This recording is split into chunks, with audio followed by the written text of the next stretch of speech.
Olá a todos, sejam muito bem-vindos à Semana da Física.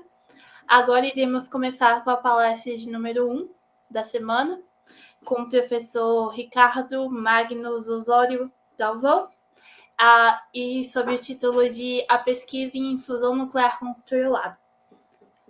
Bem, o professor Ricardo Galvão possui graduação em Engenharia de Telecomunicações pela Universidade Federal Fluminense, mestrado em Engenharia Elétrica pela Universidade Estadual de Campinas e doutorado em Física de Plasmas aplicado pelo MIT, em 76. Atualmente, ele trabalha na Universidade de São Paulo. Ele exerceu o cargo de diretor do Instituto Nacional de Pesquisas Espaciais, o INPE, e ele tem experiência na área de física, com fusão em física dos fluidos, física dos plasmas e descargas elétricas, atualmente atuando principalmente nos seguintes temas: ondas de Alfvén, rotação de plasmas magnetizados, física de tokamaks e fenômenos não lineares em plasmas. Foi presidente da Sociedade Brasileira de Física e membro do Conselho da Sociedade Europeia de Física. Bem, agora vou passar a palavra para o professor para ele poder iniciar a palestra. Bom, Amanda, obrigado pela gentil introdução e obrigado a vocês pela honra de dar essa primeira palestra nesse evento. Fiquei muito satisfeito, espero que seja um evento bastante importante para vocês. Bom, eu já vou começar, vocês estão vendo minha tela, então já vou começar a colocar a minha apresentação. Só me confirme se está aparecendo tudo direitinho, Amanda. Pode começar. Amanda.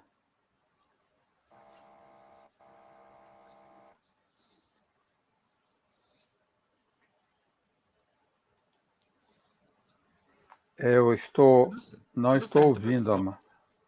Tudo certo.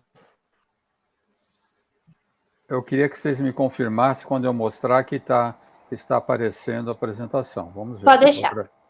Tá, só isso que eu queria confirmar. Está aparecendo, Amanda? Está sim, professor. Tá. Bom, então, como foi convidado, vou falar sobre pesquisa em fusão nuclear. Já peço desculpas antecipadas, que parte dos slides vão estar em inglês. Estou combinando diferentes apresentações, algumas no exterior, né? E só ter um canto aqui, quero agradecer dois colegas meus do Instituto de Física da USP e do Princeton Plasma Physics Laboratory, e também o Vinícius Duarte, dois brasileiros, que me emprestaram algumas das slides que eu vou mostrar aqui. E esse slide inicial, é um pouco estranho essa figura, né? É porque, não sei se acontece com vocês em Brasília, mas é comum se escutar na comunidade física que a pesquisa em fusão nuclear é alguma coisa muito aplicada, que não tem muita física nova. É claro que não tem física nova, como, por exemplo, física de altas energias e partículas. Mas tem problemas muito interessantes, e eu coloco, então, aqui como background, já a primeira transparência, para vocês verem, um número especial da Nature Physics, que foi publicado em 2016, sobre os problemas da fusão nuclear, a importância dos problemas que aparecem. Então, aqueles de vocês que estiverem interessados, eu recomendo que procurem esse número da Nature em 2016, muito interessante. Algumas das coisas que eu estarei discutindo estão descritas lá. Mas eu vou começar a história toda vez que eu apresento alguma coisa sobre fusão, e principalmente quando estou num grupo de físicos, de alunos de física, eu gosto de referenciar o problema das fontes de energia, né? A primeira fonte de energia que o homem aprendeu a controlar foi há cerca de 500 mil anos atrás, né? Quando aprendeu a controlar o fogo, né? Como fazer o fogo, a controlar o fogo. Depois disso, as fontes de energias foram evoluindo. É claro que na pré-história, as únicas fontes de energias que tinham eram a energia do Sol e o fogo, como o homem aprendeu a controlar, né? Na Idade da Pedra, que foi há cerca de 300 mil anos atrás, foi quando o homem começou a aprender a usar o fogo para aquecimento e para cozinhar, e começar a entender a importância das fontes de energia, nesse caso o fogo, que também teve uma importância grande na sua evolução, né? a possibilidade de cozinhar os seus alimentos. Mas depois, nos tempos mais históricos, mais recentes, houve uma grande evolução nas fontes de energia. Começou, claro, com a energia animal, né? A energia humana. Eu chamo a atenção aqui com os marcos romanos, que lutavam tanto, até 260, né? Na época cristã, antes de Cristo, desculpe, chegavam a ter 170 remadores num só barco, né? Depois aprendemos a usar a energia dos ventos através dos veleiros e também os moinhos de vento. Nós colocamos sempre os moinhos de vento como estiverem nos Países Baixos, mas, na verdade, eles começaram já na Pérsia para moer grãos, né? Depois a energia hidráulica e assim por diante, a energia solar.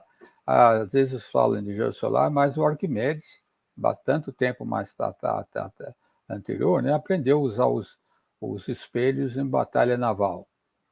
E, finalmente, temos a descoberta do carvão mineral na China no ano 1000. Né? O Marco Polo, que foi à China e voltou em 1298, ele trouxe esse carvão mineral mostrando na Europa, foi quando entrou na Europa, o uso dessas pedras que queimavam como carvão vegetal. Né? Nós não temos diferença em português, mas coal em inglês é carvão mineral, charcoal em inglês é o nosso carvão vegetal. No 17º século, né? Então 1600 e tanto, a Inglaterra começou a usar fortemente o carvão mineral, né, para processos industriais e para aquecimento. O carvão vegetal foi reservado para a metalurgia. Por quê? Porque o carvão mineral, em inglês principalmente, tinha muita água e muito enxofre. Né? E o uso foi tão grande que, às vezes, se fala hoje que os europeus que destruíram suas florestas primeiro, e é verdade. Né? O suprimento de carvão vegetal decresceu muito, né? Por volta de 1630, de tal maneira que a maior parte das florestas da Suécia e da Rússia foram queimadas para produzir o carvão vegetal. Né? E o carvão, porque o carvão mineral não era possível ser usado na metalurgia, para endurecer principalmente o ferro fazendo aço. Até que veio uma salvação na Inglaterra, que foi esse ferreiro, né? Um blacksmith é um ferreiro, Abraham Darby, que ele descobriu um método para retirar o enxofre do carvão vegetal, 1709. Isso foi uma revolução tecnológica, né? E também, quando entramos já no século XVIII, no começo, ele descobriu aquilo, também o Thomas Newcomen, ele descobriu como fazer essa máquina, né, para extrair a água dos poços de carvão mineral. Na verdade, diz que é uma máquina térmica, mas não é bem uma máquina térmica, né? Porque a pressão aqui sobre esse pistão é feita pela gravidade. Não sei se vocês estão vendo essa pequena válvula que eu estou indicando com a seta aqui, mas essa era um reservatório que esquentava a água, fazia vapor, né? Esse vapor empurrava o pistão para cima até escapar, então a ação da gravidade empurrava o pistão para baixo e nesse processo quando empurrava, extraía a água do poço. Né? Até que finalmente o James Watt inventou muito as máquinas a vapor, e foi muito importante a Revolução Industrial, como vamos mostrar.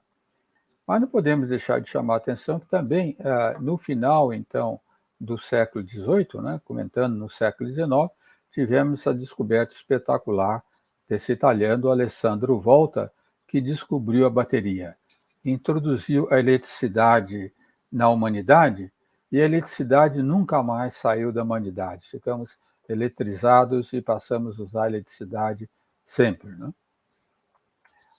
No século XIX, então, 1800 e pouco, né? 1900 e tanto, até 1900, foi a época das fontes baseadas no uso, então, das máquinas a vapor. Né?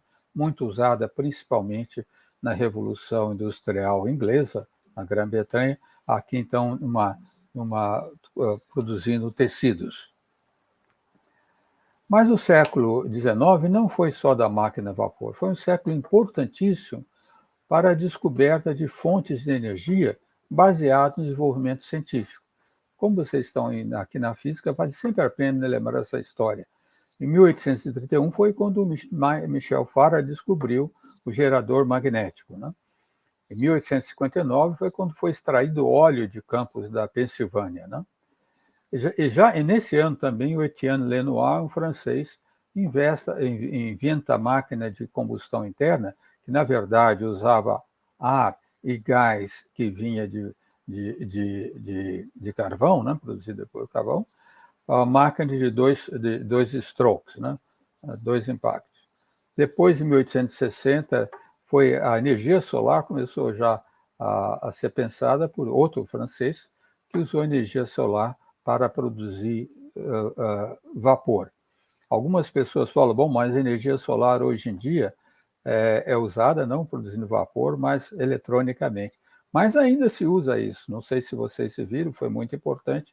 Foi recentemente inaugurado no deserto de Atacama, no Chile, uma grande usina de produção de energia baseada em energia solar, exatamente usando isso. Usar espelhos que concentram a luz do sol, a energia do sol numa torre, e essa torre aquece um refrigerante, né, que não é água, mas só que permite armazenar vapor calor durante muito tempo para ser usado até durante a noite. Então, o Nicolaus Otto inventa em 1856 a nossa máquina que nós conhecemos de combustão interna, com gasolina. Em 1879, o Thomas Edison inventa, então, a lâmpada elétrica. Agora eu quero chamar a atenção sobre isso que eu estou mostrando, esses dois resultados no final, né? A primeira usina hidrelétrica instalada no mundo foi no Fox River, em Appleton, em Wisconsin, nos Estados Unidos. Foi instalada essa usina elétrica para iluminação e aplicação industrial.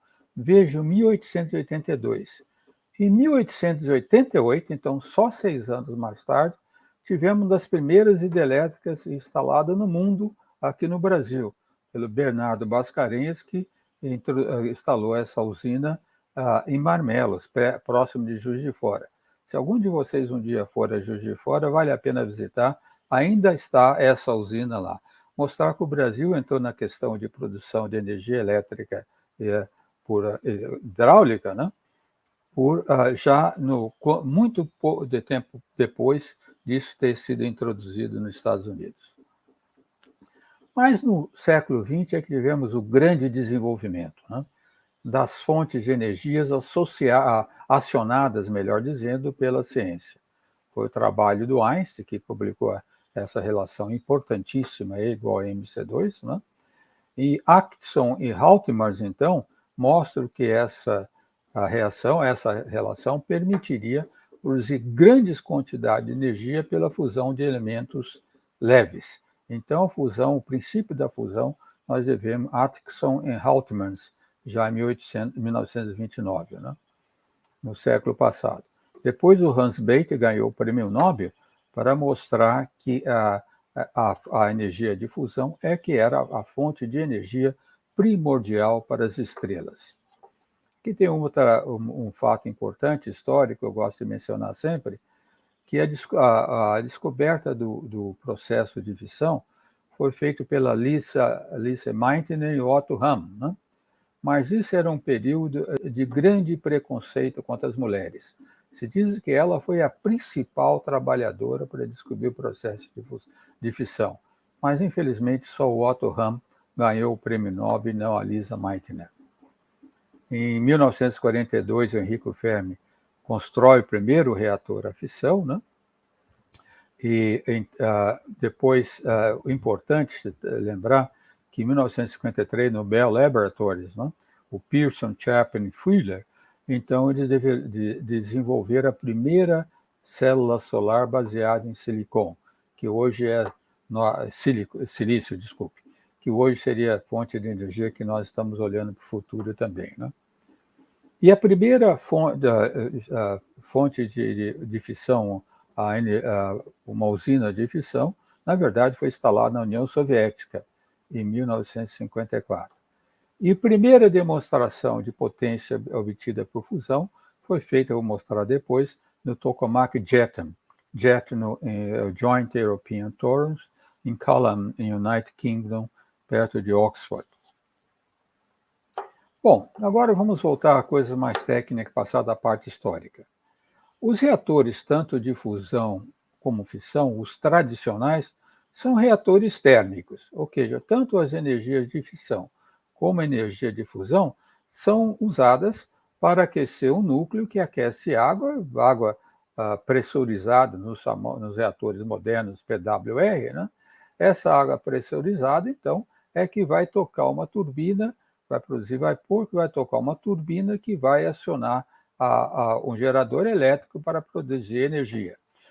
Então, tanto a fissão como a fusão, infelizmente, é um ciclo, a não ser no caso especial, como mencionado depois, é um ciclo térmico, é uma fonte de energia que toca uma máquina térmica, né? É assim que funciona os dois conceitos.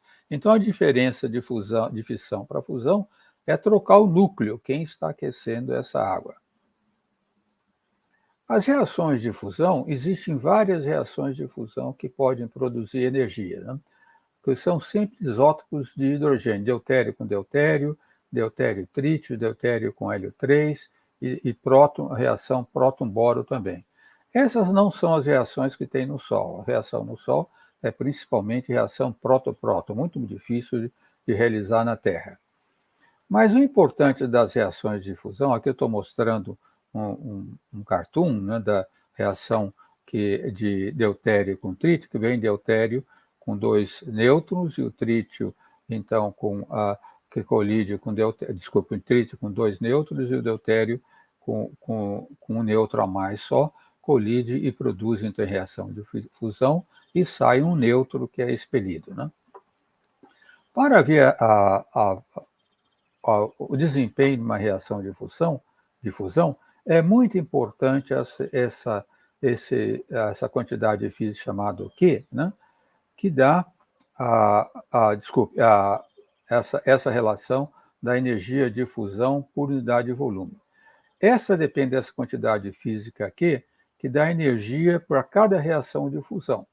Se eu multiplicar a energia por que dá cada radiação de fusão pela densidade de um combustível, por exemplo, deutério, a densidade do outro combustível, trítio, né? Por essa média da seção de choque. Vocês são engenheiros, físicos, que sabem bem o que é uma seção de choque. Temos que fazer a média da seção de choque vezes a velocidade com que as partículas se encontram, fazendo a média sobre uma maxwelliana. Então, se fizermos o gráfico dessa média entre a seção de choque e a velocidade, em função da temperatura do plasma onde está ocorrendo a reação, e a temperatura, sempre na pesquisa em fusão, ela é referenciada como energia térmica. E aqui eu falo temperatura, mas seria realmente energia térmica em kV. Então, vocês vejam que a reação de deutério-trítio, ela é a reação que tem maior taxa de produção de energia, de reação, né? Em metro cúbico por segundo, como vocês estão vendo aqui. E esse máximo aqui alcança temperaturas menores que as outras reações. É por isso que nos reatores de fusão, hoje em dia, se procura fazer a reação de deutério-trítio. Ela tem um porém, que a energia que sai dela, primeiro sai energia em partículas alfa, né, que é hélio 4, partículas alfa. Essa energia em partículas alfa é muito importante, porque a partícula alfa é carregada, então ela fica aprisionada no campo magnético, aonde está ocorrendo a reação, e reagindo e se colide com os elétrons, então aquece o plasma, mas a energia aproveitável, ela sai na forma de nêutrons. É a energia desses nêutrons que tem que ser recuperada, como num reator a fissão. Existe, então, nós vamos falar nessa reação importantíssima, a reação de próton com boro. Essa reação é muito importante, é muito difícil de produzir, o gráfico dela nem está aqui, mas vou dizer que está sendo tentada mundialmente, né? Porque ela produz só como resultado da reação partículas alfa, partículas alfa com partículas carregadas. Então, não produz nêutron. Então, e partículas carregadas, nós podemos sempre extrair a energia dela do meio elétrico. Isso é muito importante mencionar isso depois. Uma outra vantagem da fusão nuclear que vocês sabem é que o combustível principal, que eu falei na reação deutério e trítio, é deutério, que tem muito na água em geral, também na água do mar. O trítio é um elemento radioativo que decai em 12 anos, então não existe na natureza. Mas ele pode ser produzido se nós cobrirmos o manto em volta do reator, colocarmos lítio, porque o nêutron que sai da reação de fusão, ao reagir com lítio, ele produz deutério e mais partículas alfa. Então, esse deutério pode ser produzido no próprio manto do reator, né? E lítio é muito, muito abundante na crosta terrestre. Uma outra vantagem da reação de fusão é, primeiro, que ela não tem um efeito de derretimento do núcleo, como ocorre em reatores a fissão, e o mais importante, que quando o reator deixa de funcionar, a radioatividade do reator decai muito mais rapidamente. Esse gráfico aqui que vocês estão vendo é a radioatividade de um reator que foi descontinuado, parou de ser usado, inquirir por watt térmico produzido, certo? Inquirir por watt térmico. E aqui os anos após o reator ter sido descontinuado, tá? Só a estrutura dele. Vocês vejam aqui o que acontece, um reator de água leve, que quase não se usa mais, né? Mas ele fica radioativo por cerca de 10 mil anos, com uma radioatividade muito alta ainda. Um reator de afissão, usando material composto, né? Silício carbado, esse daqui também tem menos atividade, mas fica por muitos anos. Já os reatores a fusão, depende do material que é feito, a radioatividade cai rapidamente, né? Ela atinge uma radioatividade que é manejável em poucos anos, menos de 100 anos. Essa é uma das grandes vantagens do reator a fusão. Esse é um gráfico interessante, foi dado pelo Sir Chris Llewellyn Smith, do Reino Unido, um britânico, que ele mostra que se nós pegarmos 40 toneladas de carvão mineral, então, para produzir energia, ele é equivalente a 45 litros de água que existiria numa bateria, mais o lítio que tem numa bateria de um laptop, certo? Então, na verdade, o lítio em bateria do laptop mais isso daqui pode produzir cerca de 200 mil kWh, uma energia enorme que serviria no Reino Unido para dar a energia do Reino Unido depende para 30 anos. Então, a disponibilidade de fonte de combustível é muito grande em fusão. Um outro aspecto importante da fusão é qual é o critério que nós temos que ter para ter ganho de energia, né? Porque para produzir as reações de fusão, nós temos que pegar esse gás de deutério e trítio, aquecê-lo a temperaturas altíssimas. Por quê? Porque se eu tendo fundir um núcleo de deutério com um núcleo de trítio, nós sabemos que são duas cargas positivas e tem repulsão coulombiana. Essa repulsão coulombiana só pode ser vencido se a energia térmica for muito grande, de tal maneira que os elementos que estão se fundindo consigam vencer a reação coulombiana e entrar no regime de poucos férmions para atingir a força nuclear, né? Para que possam colidir pela força nuclear, como vocês devem ter aprendido em curso de física básica. Então, esse plasma onde nós vamos produzir a reação tem que ser aquecido a temperaturas muito altas, então eu preciso de uma energia que aquece. As reações de fusão ocorrem e saem, como eu disse, em deutério e trítio, na forma de nêutron, vai entrar no gerador e vai dar energia elétrica disponível. Só que parte dessa energia que ele próprio produz eu tenho que reciclar para crescer o plasma novamente. existe uma parcela da energia que é recuperada diretamente pelas partículas alfa carregadas, como mencionei. Então, a condição que se chama em inglês break-even, então a condição de empate, é quando a energia produzida pelo plasma em relação à fusão é igual à energia que é necessária para aquecê-lo. Isso nós chamamos a condição Q igual a 1. Já a ignição, que quer dizer quando o plasma começa a queimar, sem necessitar que se faça uma reciclagem, aliás, de aproveitar parte da energia, então corta esse link, é quando o plasma está sendo aquecido totalmente pelas partículas alfa que ele próprio produz. Essas partículas alfa são muito energéticas, são produzidas com energia da ordem de megaelectronvolts, elas colidem com os elétrons do plasma e acrescem o plasma fortemente, né? Então, quando isso acontece, não é preciso mais colocar energia para aquecer o plasma, então nós atingimos a condição de ignição. A condição para isso foi deduzida por esse físico britânico, Lawson, que mostrou para ter a condição de ignição, né? Aliás, a condição de break-even é essa curva que nós estamos mostrando aqui, que depende da temperatura do plasma. E a condição de ignição é essa temperatura um pouco mais alta, na mesma temperatura, mas uma condição um pouco mais difícil. Essas condições são dadas sempre pelo produto da densidade de cargas no plasma, a densidade em partícula por metro cúbico, a temperatura do plasma em kV, e o tempo de confinamento dessa energia. Quanto tempo nós podemos confinar essa energia para aquecer o plasma antes que ela se perca por processos normais de difusão de energia para fora do volume, né?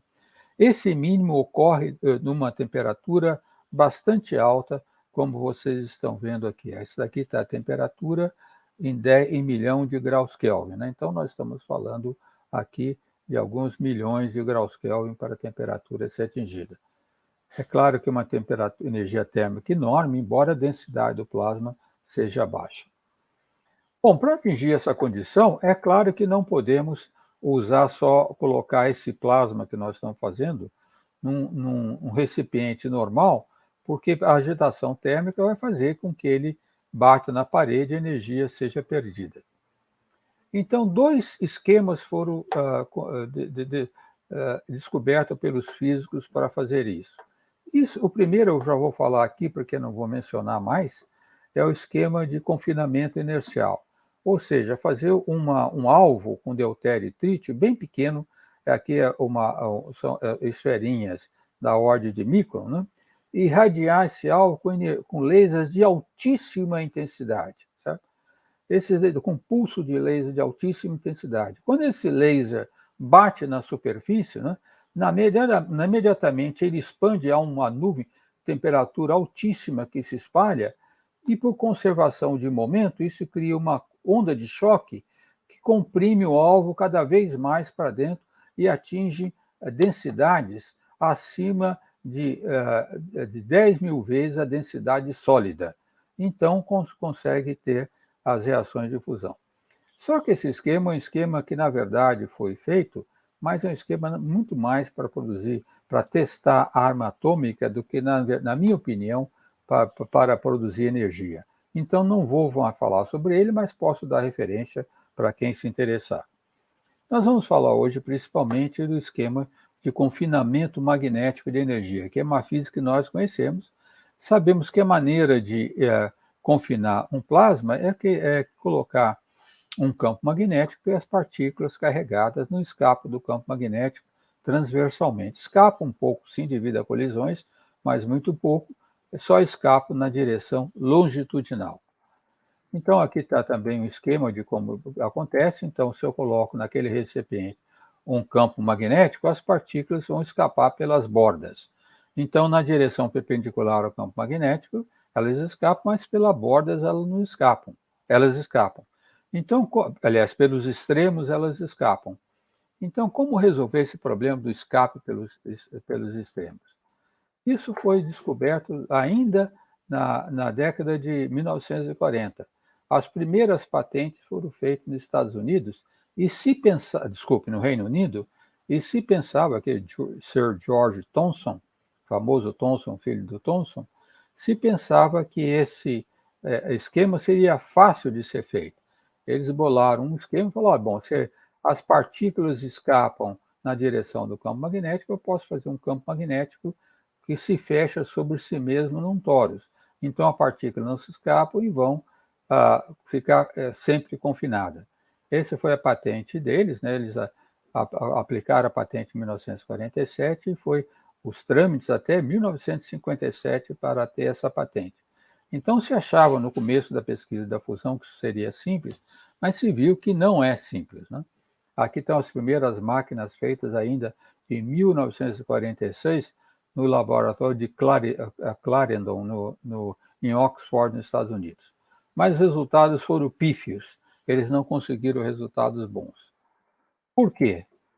Devido a esse mecanismo físico muito interessante que eles nos levaram em consideração. Acontece que se eu fizer um campo magnético curvo, como está aqui, né, nós vamos ter a curvatura da linha de campo, né, e vamos ter, então, uma força centrípeta, a curvatura da linha de campo aponta para dentro, né, então as partículas vão sentir uma força centrífuga, né. Ora, o que acontece quando eu tenho partículas em torno de um campo magnético com uma força perpendicular ao campo magnético? Eu mostro aqui, né? Então, nesse gráfico, vocês imaginam o campo magnético saindo da página, né? Os prótons giram na direção dos ponteiros do relógio, os elétrons na direção contrária, se nós tivermos só um campo magnético reto, retilíneo. Mas suponhamos agora que temos um campo magnético curvo, de tal maneira que aparece uma força perpendicular ao campo magnético, né? Ora, o que acontece? Imagine seguindo um próton aqui, né? E vamos supor que a força está contrária, esteja para cima, como eu indico aqui. Estou falando em força elétrica, mas a força é uma força qualquer. Ela esteja para cima. Então, quando o próton faz a sua órbita circular então, em torno do campo magnético, quando ele desce contrário à força, ele é deacelerado. Então, no final da aceleração, quando ele vira, a sua velocidade perpendicular ao campo magnético é menor, então o raio de giração é menor. Quando ele sobe, ele é acelerado, desculpe, deixa eu retornar. Meu Deus. Quando ele sobe, ele é acelerado, então ele tem uma velocidade maior, então faz um raio de giração maior. Então acontece, e com os elétrons a mesma coisa. Então o que acontece é que essas órbitas, numa força perpendicular, não se fecham. Elas formam uma cicloide que se deslocam numa direção, os prótons numa direção, os elétrons na outra direção, né? Isso é o que acontece. Então, essa velocidade, que nós chamamos de velocidade deriva, é dada por a expressão, é a força vetor B dividido por QB ao quadrado, da velocidade com que as partículas se deslocam em direção perpendicular do campo. Os elétrons por um lado e os íons por outro, a não ser que essa força seja uma força elétrica, porque se for uma força elétrica, aqui eu vou ter Q vezes Z para a força, o Q, que é a carga, se cancela no numerador e no denominador. Então, no caso de forças elétricas, os elétrons e os íons se deslocam na mesma direção.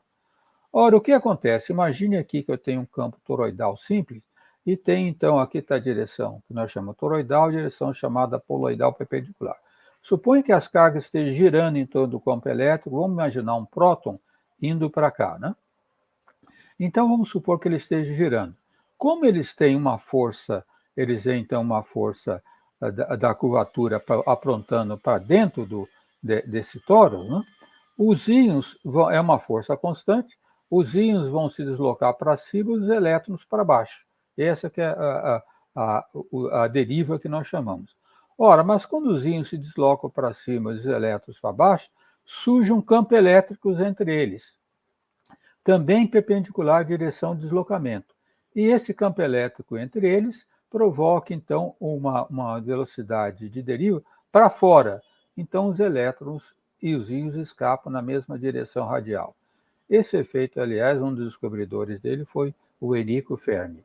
Eu não vou mostrar essa figura para nós voltarmos a essa aqui, né? A maneira de compensar isso foi descoberta mais tarde, eu vou mostrar para vocês. É fazer através esse torus, em vez de ser simplesmente um campo toroidal, seja um campo helicoidal, seja uma superfície toroidal, que nós chamamos com superfície magnética, helicoidal. Porque a carga, ao se deslocar nessa superfície helicoidal, uma hora se desloca para fora, outra hora se desloca para dentro, de tal maneira que aquele efeito de deriva para cima, para baixo também é compensado. Então, para que nós confinemos as partículas no toroide, além do campo toroidal, como foi mostrado, o primeiro que foi pensado quando fizeram patente, é necessário também esse campo poloidal. Então, a combinação desses campos é que faz um campo helicoidal que vai confinar as partículas no toroide. Esse mecanismo foi descoberto por 3 cientistas famosíssimos. O primeiro é um grande astrofísico de Princeton, da Universidade de Princeton, Lyman Spitzer, que vou mostrar para vocês, criou o esquema chamado Stellarator para fazer esse campo com essa compensação média na deriva da partícula. Os outros foram esses 2 grandes cientistas soviéticos, Sakharov e Tamm, que criaram outro dispositivo, que é o famoso tokamak, que nós, aliás, hoje em dia também temos Stellarator e tokamak. Aqui o trabalho seminal do Spitzer, que mostrou como seria o conceito desse Stellarator, um trabalho publicado em 1958. E ele construiu essa figura meio assustadora, né? O chamado Stellarator em figura de 8, para confinar o campo magnético, e fazendo essa figura 8, se compensa aquela deriva que eu mencionei. Né? Tem outro sistema chamado torsatron, nós vamos mostrar daqui a pouco, mas o importante é que o plasma nessas configurações não é um pneuzinho simples, é amassado em certas direções ao circular no tórax. Né? Muito bem, isso foi feito pelo o sistema então proposto pelo Spitzer. Hoje em dia existem vários tipos de Stellarators disponíveis, né, no mundo todo. Então, o principal hoje em operação é um Stellarator que está em Greifswald, na Alemanha, né, chamado Wildenstein 7X, o W7X. Né? É um Stellarator enorme que tem em Greifswald, pesquisando o confinamento de plasma. Os accelerators são muito importantes, vocês vejam que a configuração das bobinas é extremamente complexa, mas ele tem importância que nós podemos produzir esses campos de uma forma permanente. Então, do accelerator, o plasma pode ser produzido de forma permanente, o que não acontece em tokamaks, como eu vou mencionar. O conceito tokamak, então, como eu disse, foi criado por Tamm Sakharov, e a ideia do tokamak é o seguinte: é fazer com bobinas toroidais, aquele solenoide, que nós aprendemos a fazer conta até em curso de Física 3, né? Fazer simplesmente um solenoide com campos toroidais normais, né? Mas para criar os campos helicoidais, em vez de usar as bobinas externas, essas bobinas aqui estão criando só o campo toroidal, nós fazemos circular dentro do plasma uma corrente. O plasma é um condutor e fazemos circular dentro do plasma uma corrente. Essa corrente cria, então, o chamado campo poloidal, certo? Esse campo poloidal em torno da corrente, e vai resultar nas linhas de força helicoidais que necessitamos para confinar o plasma. Qual o problema? O problema é que, para criar essa corrente dentro do plasma, eu tenho que utilizar um processo indutivo. O que é? Eu coloco um solenoide no centro desse toroide, né? E faço nesse solenoide pulsar uma corrente. Faço uma corrente pulsar aqui. Então, ao pulsar essa corrente, tem um campo magnético que vai circular em torno dessa espira, e esse campo magnético, variando com o tempo, cria um campo elétrico, simplesmente pelo efeito de transformador, que vai gerar corrente dentro do plasma. Então, do ponto de vista de engenharia, um tokamak é um transformador, em que o primário é o solenoide no centro dele e o secundário é um secundário de uma só espira, que é a corrente que circula no plasma. Todos esses conceitos alternativos, existem mais conceitos alternativos modernos, né? Se vocês quiserem ler com cuidado, agora fazer um pouquinho de propaganda, esse ano, né, em julho desse ano, foi publicado a enciclopédia da editora Elsevier sobre energia nuclear. Uma enciclopédia enorme, até aliás bastante cara, eu creio que custa quase $3.000, né, cobre todos os aspectos de energia nuclear, mas tem uma seção todinha sobre fusão nuclear, né? E nessa seção, o capítulo como se faz confinamento magnético, quais são as configurações disponíveis, estão bem descritos lá, e os autores foram, eu fui um coautor junto com o Gustavo Canal, que é o professor da Universidade de São Paulo. Então, quem quiser, essa enciclopédia é disponível também online nas universidades que usam o sistema CAPES, eu creio, vocês podem ler todos os detalhes sobre esses sistemas lá. Agora contar uma pequena história que é muito interessante. Como eu disse, os conceitos de o Stellarate foi criado nos Estados Unidos pelo Spitzer, e o conceito de tokamak foi criado na União Soviética por Tam e Zaharov.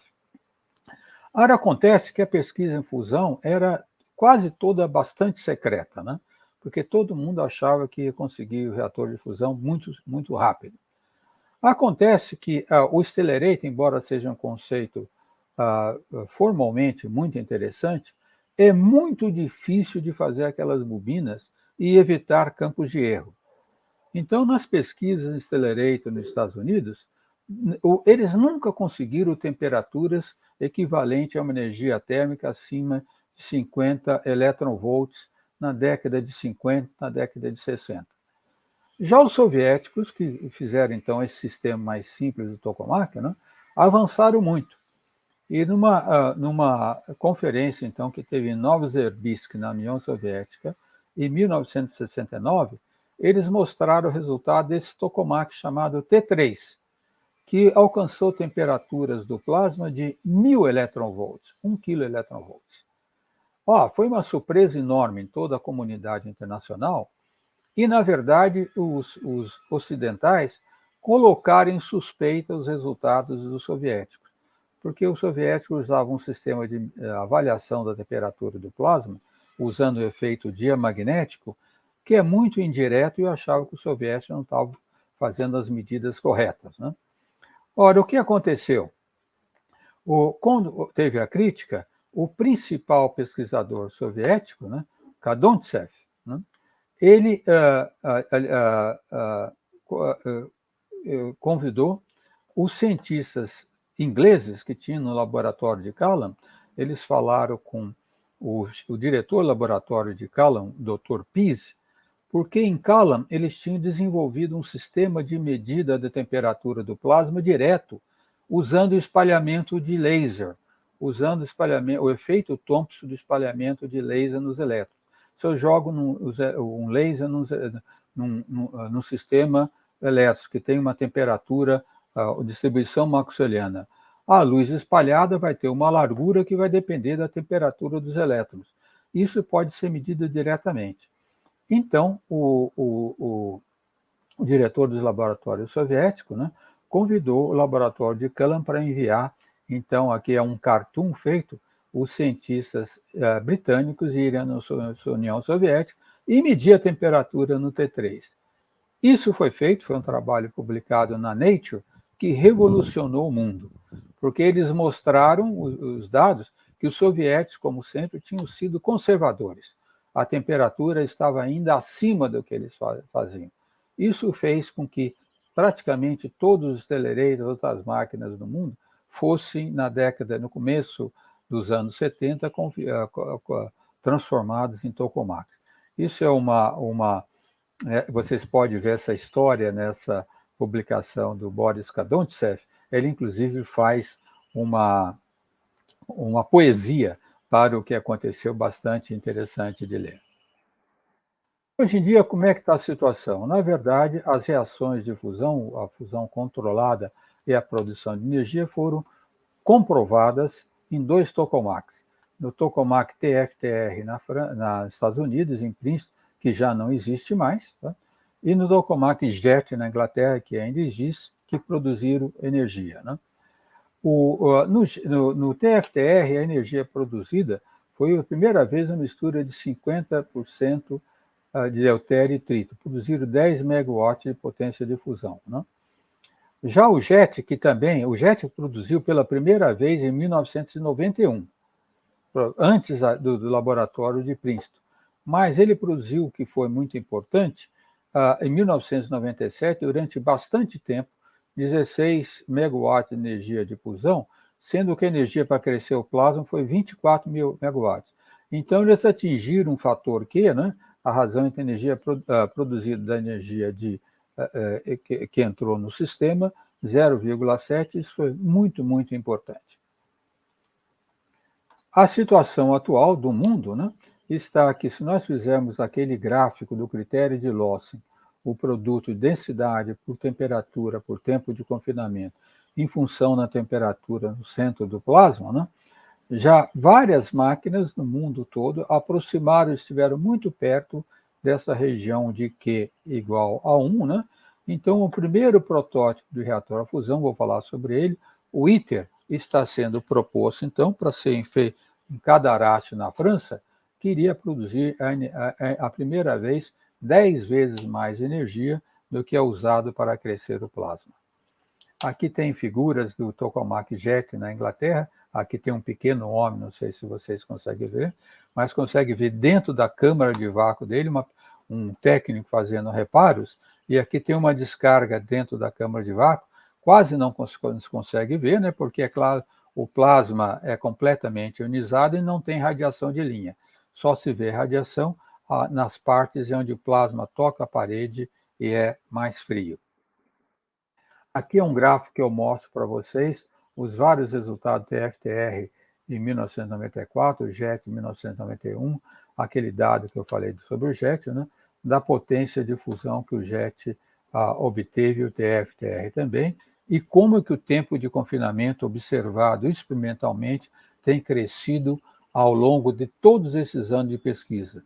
Para atingir os resultados esperados para o ITER, desculpe, ainda teremos que fazer uma extrapolação para um fator 4, mas existe bastante confiança que consigamos fazer isso. Aqui está uma figura do tokamak ITER que está sendo construído, né? Que ele está, aqui você não consegue ver, mas está um homenzinho pequeno para ver como é que essa máquina é enorme, né? O ITER está sendo proposto, então, para produzir 500 megawatts de potência de fusão, né, com ganho por um fator 10. Ele é feito por um consórcio de 6 países e a União Europeia. Vou mostrar daqui a pouco outra figura dele. Aqui está o ITER de uma outra figura, exceção de corte, mostrando todos os sistemas dele. São vários sistemas, devido à questão do tempo, não vou detalhar, né? Mas eu vou dar a referência para vocês verem com cuidado. Uma coisa importante do ITER que eu gosto de mostrar que é realmente o primeiro experimento de altíssimo porte no mundo todo com participação internacional, em que as pessoas não pagam, os países não pagam para ser desenvolvido, mas eles contribuem com parcelas para a construção. Então, vários países, cada um faz uma parte, e imagine o problema de engenharia de sistema para fazer com que tudo funcione bem. Aqui está um corte do ITER, aquela figura que vocês viram é só da máquina, né? Mas se levarmos em conta todos os sistemas, laboratórios em volta, é uma instalação realmente enorme. Aqui vocês podem entrar no site do ITER, www.iter.org, ver tudo mais detalhes do que eu estou falando devido ao tempo, mas essa máquina está em construção e se espera que os primeiros plasmas já possam ser produzidos em 2025. Um problema sério de todos os reatores a fusão que o ITER vai se dedicar a estudar é o problema da deposição de energia na primeira parede do reator, né? Embora o plasma, os elétrons e os íons sejam confinados magneticamente, sempre há transporte de partícula e energia para fora devido à colisão e processos não lineares. Essa energia, para evitar o dano às paredes, tem um sistema chamado diversor magnético, em que se faz a linha de confinamento magnético ter um ponto X próximo numa região em que se possa esfriar violentamente essa região. Olha, essa energia que vai ser depositada aqui é enorme, da ordem de 20 megawatts por metro quadrado. Só para comparação, o Space Shuttle, quando retorna, aqui eu coloquei o Space Shuttle, mas poderia falar agora da SpaceX, né? Quando ele entra na atmosfera, a energia depositada no bico dele, devido à entrada, é 500 quilowatts por metro quadrado. Então você veja que é um fator enorme que vai ter de energia. Então o ITER, um dos principais objetivos do ITER, é estudar materiais que possam suportar essa grande quantidade de deposição de energia. Hoje em dia, a pesquisa em tokamaks está se voltando mais ao que nós chamamos tokamaks compactos ou tokamaks esféricos, né? Tiveram vários estudos mostrando que se a razão de aspecto da coluna de plasma, o que é razão de aspecto? É a relação entre o raio maior, o raio que vai do centro da máquina até o centro, até o eixo da coluna toroidal de plasma, dividido pelo raio menor, que é a meia largura da coluna de plasma. Os tokamaks convencionais têm essa razão de aspecto, 3 ou maior, geralmente pode ser 4 até 5. Né? E se mostrou teoricamente que se fizer tokamak com razão de aspecto muito menor que 2, né, eles terão um comportamento do plasma de confinamento de energia muito superior ao dos tokamaks convencionais. Mas o problema é tecnológico, porque se eu faço uma razão de aspecto muito pequena, todas essas bobinas que tem que passar por dentro do plasma tem que ser concentrado aqui, e vou ter um limite e vou ter forças enormes que vão atuar aqui nessa bobina central. Então, embora esse sistema tenha sido, a invenção dele ocorreu meados da década de 80, até o Brasil desenvolveu uma máquina nesse sentido, para um reator, esse foi o problema crucial, né? Mas isso foi resolvido, está sendo resolvido pela descoberta espetacular que nós tivemos agora em supercondutores de alta temperatura, né?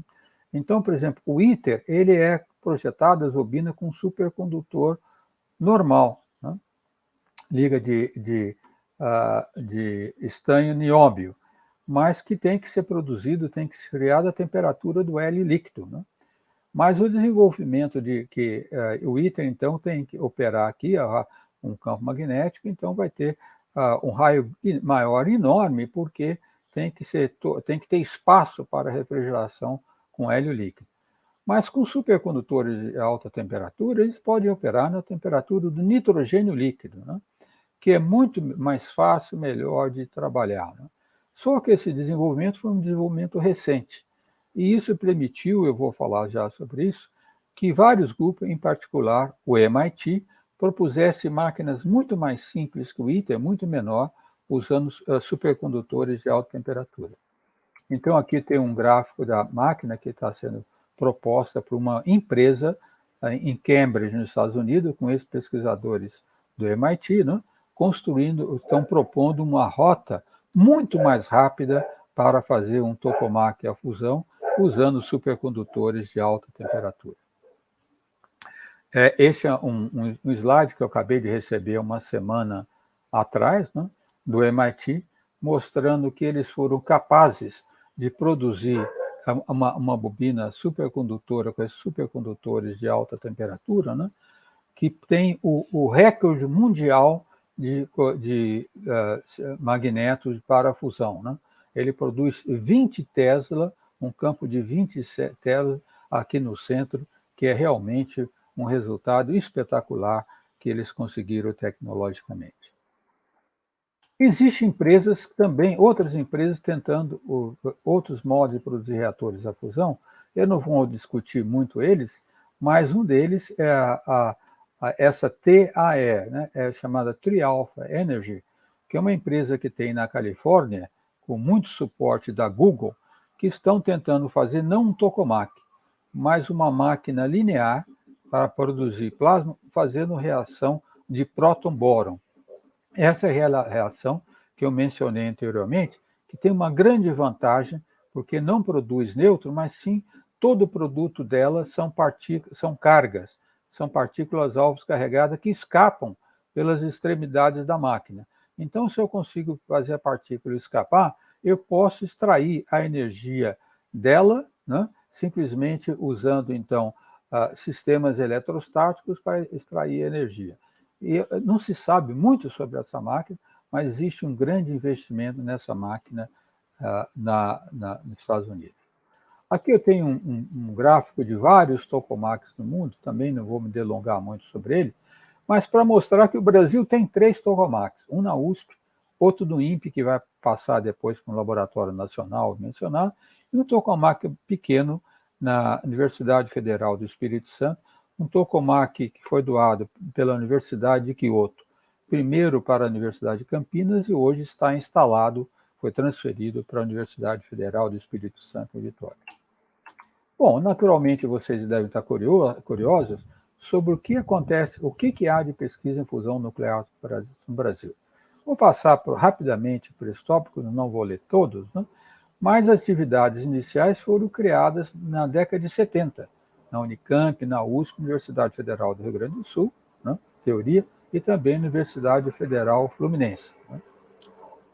Mais tarde, em 1980, deu o início no INPE. O primeiro tokamak construído foi na USP, tokamak TBR-1, que entrou em operação em 1981 e foi até 1995.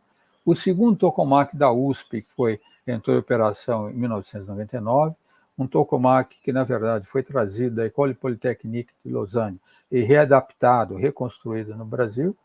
Um terceiro tokamak ETE, construído inteiramente no Brasil e entrou em operação no INPE em 2000, e esse tokamak nova que eu mencionei.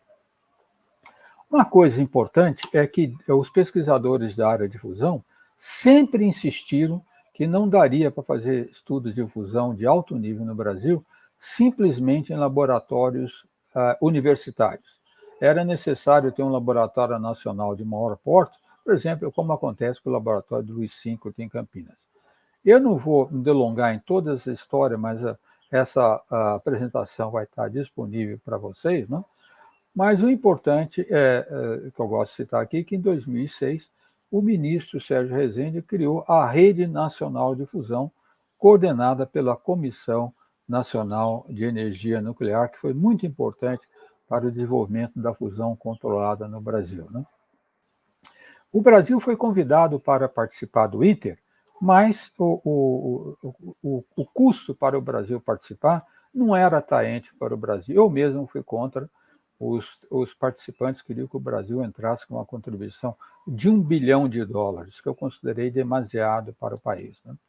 Então, em contrapartida, em 2010, aliás, em 2009, mas foi assinado depois e ratificado pelo Congresso em 2002, o Brasil assinou um acordo com a União Europeia, a Euratom, né? A Comunidade de Pesquisa em Fusão, para que nós mantivéssemos colaboração com a União Europeia em pesquisas de fusão de alto nível. E o ministro Sérgio Rezende, em 2010, solicitou ao presidente da CNEM que projetasse um laboratório de fusão nuclear para ser construído. E por sugestão do Dr. José Perota, Augusto Perota, que é o engenheiro principal que está propondo o reator multipropósito brasileiro, propôs que esse laboratório fosse construído na mesma instalação, no mesmo sítio do reator multipropósito. Aqui tem um gráfico, né, da primeira reunião que ocorreu no laboratório de Culham, nos Estados Unidos, do JET, na verdade, da Comissão de Coordenação do Acordo Brasil-Euratom, que teve resultados interessantes, não vou poder falar sobre eles hoje. Né? Mas vou dar o resultado final, né? Que como o ministro Sérgio Rezende pediu, demorou bastante tempo, né, para que fosse feita todos os trâmites para produzir o laboratório, né, mas em fevereiro de 2018, o projeto executivo do Laboratório de Fusão Nuclear foi concluído, né, e a CNEM elaborou uma proposta, um novo Programa Nacional de Fusão Nuclear, e também restabelecer a Rede Nacional de Fusão que não está mais válida, né, a partir desse ano. Então, são notícias auspiciareiras para quem se interessar por fusão. Aqui eu não vou também botar o gráfico, uma foto do tokamak TCA-BR, o tokamak ETE no INPE, né? E aqui do tokamak da nova Universidade Federal do Espírito Santo. Eu termino a apresentação de hoje mostrando, então, aqui é o site aonde vai ser instalado o reator multipropósito brasileiro, né? Na cidade de Iperó, próximo de Sorocaba, aqui em São Paulo, né? O reator vai estar instalado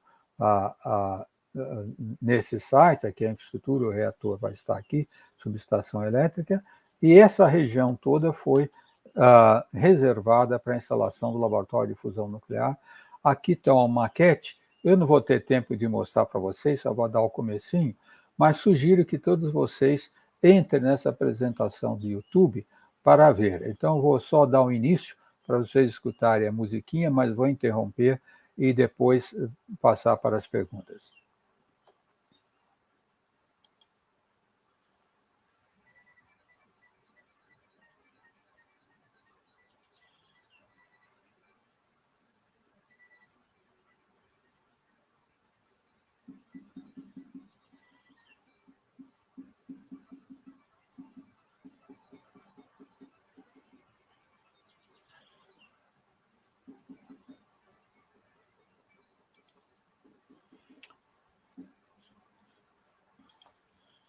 Bom, então, com isso, eu vou parar a minha apresentação. Vocês têm onde que pode ver lá esse slide. Deixa eu voltar aqui só onde eu estava, né? Onde vocês podem vê-la, né? Se quiserem. E aqui eu chamo a atenção nessa página que está aqui embaixo, é uma página da diretoria de pesquisa da CNEM, em que tem todas essas informações, e a questão de um mês nós tivemos um seminário sobre a pesquisa de fusão nuclear no Brasil, né, a situação atual, e se vocês acessarem lá, terão toda a documentação referente a esse seminário. Então, muito obrigado a todos pela atenção.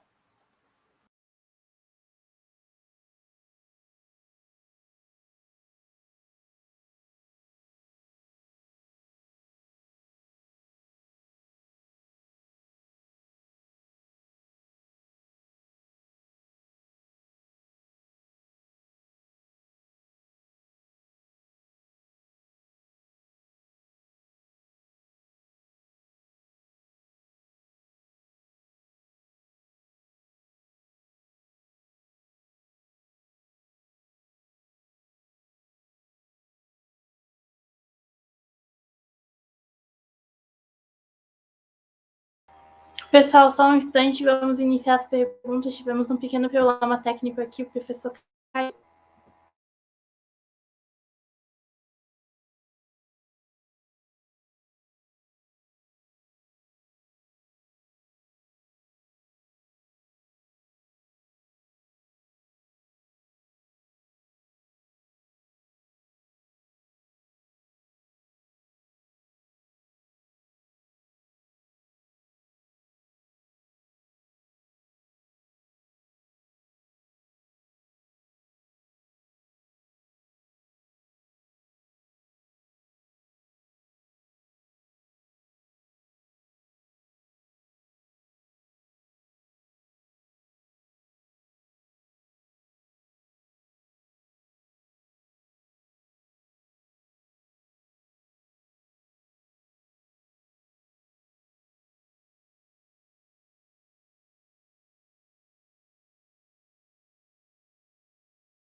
Novamente, pessoal, peço que vocês esperem um pouquinho até que o professor retorne.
Pessoal, o professor teve um problema com a conexão dele, então a gente está esperando para ver se ele consegue retornar aqui à live.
Professor, eu acabei de ver essa mensagem aqui no chat. Eu vou mandar o link para o senhor, só um instante.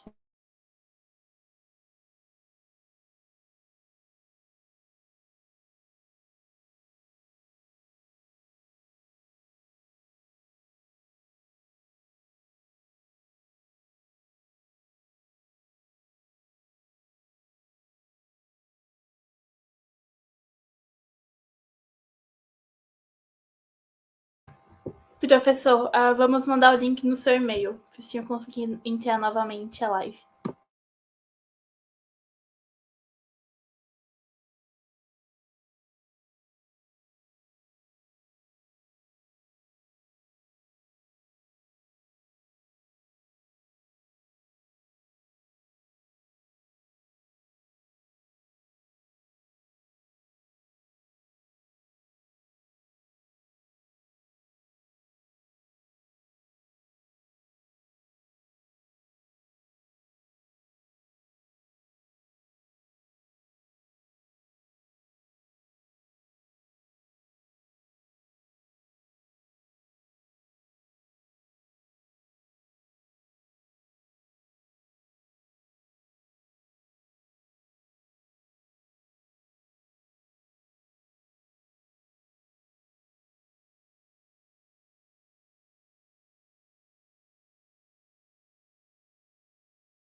Lembrando ao professor, acabamos de mandar um e-mail com o link para o senhor conseguir entrar. Ótimo, o professor conseguiu entrar aqui. Olá, professor. Consegue me ouvir? Mas eu estou de volta agora. Vocês me viram? Estou ouvindo o senhor sim. Vamos agora, então, passar para o momento de perguntas. Ok. Vamos, então, iniciar aqui as perguntas. A primeira pergunta que a gente tem é: professor, é possível fazermos confinamento magnético em sistemas com diferentes formatos ou precisa ser sempre circular?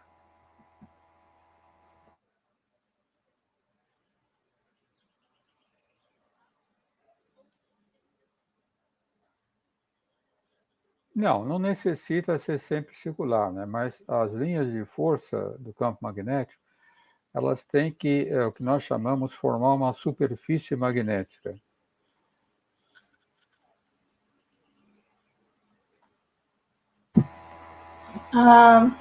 Ok. Muito obrigada, professor. Amanda, está tendo um eco aí, eu não sei o que está acontecendo. Eu acredito que talvez seja a ventoinha do meu computador. Veja se eu desligar, se eu não consigo ouvir.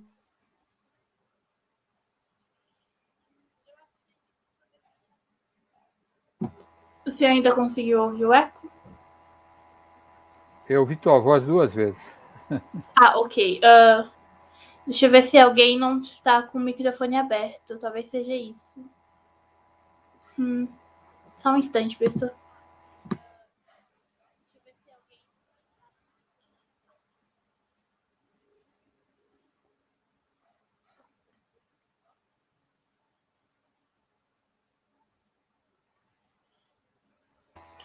O senhor ainda está ouvindo eco? Vamos tentar outra vez. Ok. O senhor ainda ouviu eco ou está Não. Ótimo. Então, bem, a próxima pergunta é, professor, quais são... Não, ouvi sim. Ouvi minha voz 2 vezes e a tua também. Eu acho que é porque meu áudio está aberto, aí o senhor está ouvindo a repetição. Eu vou fazer a pergunta bem rapidinho e fechar meu áudio aqui para ver se melhora o problema do eco. A pergunta da Gislene é: professor, quais são as dificuldades na construção de reatores de fusão nuclear?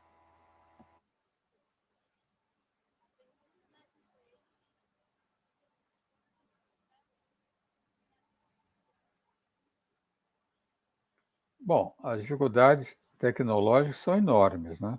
Mas vamos concentrar na mais importante. A mais importante é a questão do material da primeira parede do reator. Estou ouvindo o meu eco. O senhor não está com o YouTube aberto, talvez? Será que é isso? Vamos ver. Se o senhor fechar, não vai ter eco, mas eu acredito. Talvez esteja, mas como é que eu fecho esse negócio? O senhor só precisa fechar a aba do YouTube e não fechar do StreamYard, onde a gente está agora.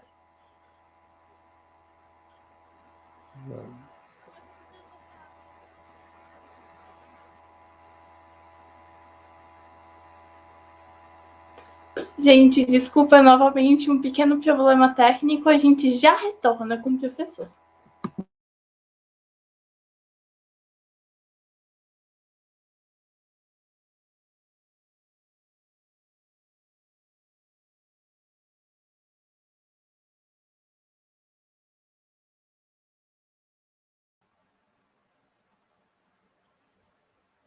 Vamos tentar novamente? Vamos sim, professor. O senhor consegue ouvir algum eco agora? Vamos esperar um pouquinho. Ok. Não estou ouvindo nenhum eco. Então, eu acredito que é do YouTube o problema. Certo. Então, novamente, a pergunta da Gislene. Professor, quais são as dificuldades na construção de reatores de fusão nuclear?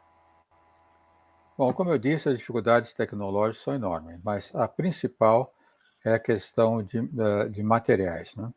Como eu mostrei para vocês, na primeira parede do reator, nós temos uma deposição de energia enorme, da ordem de 20 megawatts por metro quadrado, E, além disso, tem um efeito que é muito importante em reatores nucleares, até de fissão, que é chamado dano de material por nêutrons.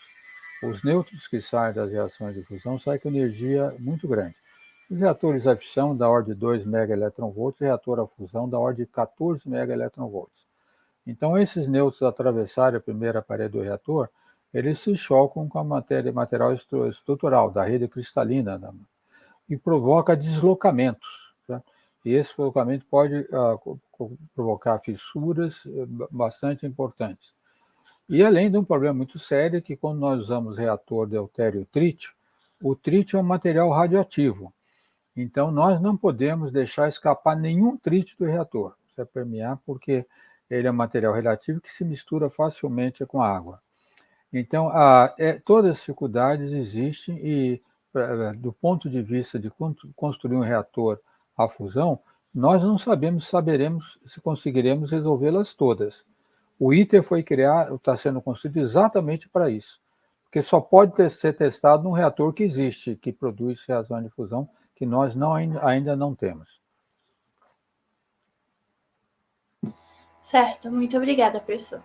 A próxima pergunta é do Vitor Gurgel e ele perguntou, professor, qual a diferença entre um Stellarator e um tokamak? Bom, então a resposta, vou falar só num ponto de vista bastante básico, mas vocês podem ver depois na apresentação. Para confinar em torno desse toroide onde o plasma é confinado, nós temos que criar um campo magnético, correto? E esse campo magnético, ele não pode ser simplesmente como um solenoide, sim. Como eu disse, tem que formar uma hélice. Na verdade, imagine que você tem um pneu e pega um lápis e vai riscando uma hélice em torno do pneu, né? Dificilmente, depois de riscar essa hélice, dar uma volta, você vai chegar no mesmo ponto onde saiu. Vai continuar riscando. Então, nessa superfície magnética, ela nós dizemos que tem que ter um campo magnético que cobre ergodicamente a superfície. Porque nós aprendemos em física básica que um campo magnético sempre se fecha sobre si mesmo. Não é verdade. Ele pode se fechar sobre si mesmo, ou ele pode ficar dando tantas voltas num torus infinitamente que você não vai se fechar exatamente sobre si mesmo. Né? Então, essas que não se fecham exatamente sobre si mesmo são as melhores para confinar o plasma, porque elas formam como se fosse uma malha de campos magnéticos. Né? Bom, no Stellarator, esse campo é todo criado por bobinas externas. Só que são bobinas bastante complexas, bastante distorcidas, bastante complexas em volta do plasma, e muitas bobinas. Num tokamak, as bobinas são bobinas simples, como o bobina solenoide que nós fazemos problema em Física 3. E a eletricidade da linha de força é criada por uma corrente que circula dentro do plasma. Tá? Essa é a diferença. Só que para induzir essa corrente, o tokamak necessariamente tem que ser uma máquina que não funciona em regime permanente, enquanto o Stellarator poderia funcionar em regime permanente. Certo, muito obrigada, professor. Em seguida, temos a pergunta do Vinícius Cerqueira Silva, e ele diz: bom dia, professor. É possível que os reatores de fusão nuclear façam parte da matriz energética tanto quanto os reatores de fissão nuclear? Ô Vinícius, no momento, nós não temos como dar essa resposta de uma forma contundente, assertiva, vamos dizer assim. Porque, como eu disse, nós temos que mostrar, primeiro, que vamos conseguir resolver esse problema de primeira parede, no caso do ITER. Mas vários países no mundo, em particular a China e o Japão, né, estão investindo violentamente na próxima máquina que virá depois do ITER, que é chamado o proto-reator, um reator protótipo mesmo depois do ITER. E também tem um ponto, não sei se apareceu, se não foi cortado antes, no final da minha palestra, né? As máquinas que estão sendo propostas agora, por exemplo, o chamado Spark, uma empresa nos Estados Unidos, que na verdade é um spin-up do MIT, né? E na Trialfa, que é uma empresa enorme, patrocinada principalmente pela Google. Eles acreditam que consigam chegar muito mais rápido do que o ITER, a demonstração no reator a fusão. Se eles chegarem, então vai ter o trabalho grande para fazer um reator. Porque uma coisa é a demonstração de laboratório, a outra é ter toda a instalação para realmente entrar na matriz energética. Dando uma escala de tempo, eu não acredito que isso possa acontecer entre 2060. Professor, só para um acréscimo da pergunta, o senhor poderia talvez falar a quanto da matriz energética é caracterizada pelos reatores de fissão nuclear? Para o pessoal do chat, para eles terem uma ideia melhor? De fissão nuclear? Sim. Então, os reatores normais de fissão, aí depende muito do país onde está sendo usado, né? Aqui no Brasil, por exemplo, nossos reatores são os reatores de Angra, né? Produz cerca só de 2% da nossa matriz energética, muito pouco. Certo? Já na França, é quase 80% de toda a energia produzida na França são reatores a fissão. Né? Muita gente é contrária à reator a fissão, por, claro, os rejeitos radioativos, o problema que houve em Chernobyl, depois no Japão também, né? Mas os reatores a fissão também têm avançado. Estamos fazendo os reatores chamados intrinsecamente seguros agora. E nós não temos como escapar disso. Dá uma figura só para vocês, por isso que eu comecei a falar de energia. Se nós pegarmos toda a energia consumida pela humanidade atualmente e dividimos num ano, e dividimos pelo número de horas no ano, nós estamos consumindo em média da ordem de 16 terawatts, a potência média que a humanidade consome. Mas só de uma forma muito desigual. Então, a média por cidadão nos Estados Unidos é da ordem de 13 quilowatts. A média por cidadão no Brasil é da ordem de 1.600 watts. A média por cidadão na Europa é da ordem de uns 3.000 watts. Na África, é da ordem de 300 watts. Então, tem uma dependência enorme de energia no mundo. E se todos os países forem ter uma disponibilidade de energia igual à da Europa, nós vamos precisar da ordem de 30 a 32 terawatts de energia disponível no mundo. Tá? É claro que nós devemos concentrar o máximo possível nas fontes sustentáveis, a energia solar e a energia eólica. Mas não há como, é só fazer uma conta, a energia solar e a energia eólica disponível prover toda a necessidade de energia que nós temos. Então, o desenvolvimento de energia nuclear vai continuar, se não for a fusão, a fissão mais avançada vai continuar nas próximas décadas, sem dúvida. Muito obrigada, professor. E engatando já no tema dessa pergunta, o Paulo Roberto pergunta, professor, existe alguma pesquisa ou projeto para tentar reaproveitar o lixo nuclear? Sim, a pergunta é bastante importante, né? Existe projeto, inclusive, muito importante, que foi proposto por um prêmio Nobel de Física do CERN, né? Que é usar um sistema de aceleradores de prótons muito potentes, sabe? Que pega esses resíduos nucleares, o material que tem que ser guardado, né?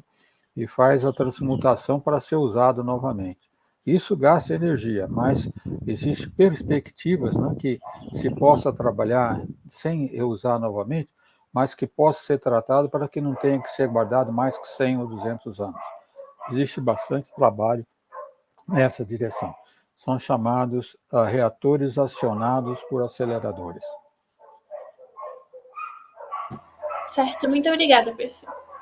Agora, o Hugo Tolfi pergunta, como essas energias que capturam, que geram temperaturas de 200 milhões de graus Celsius são isoladas? Como que não derrete tudo?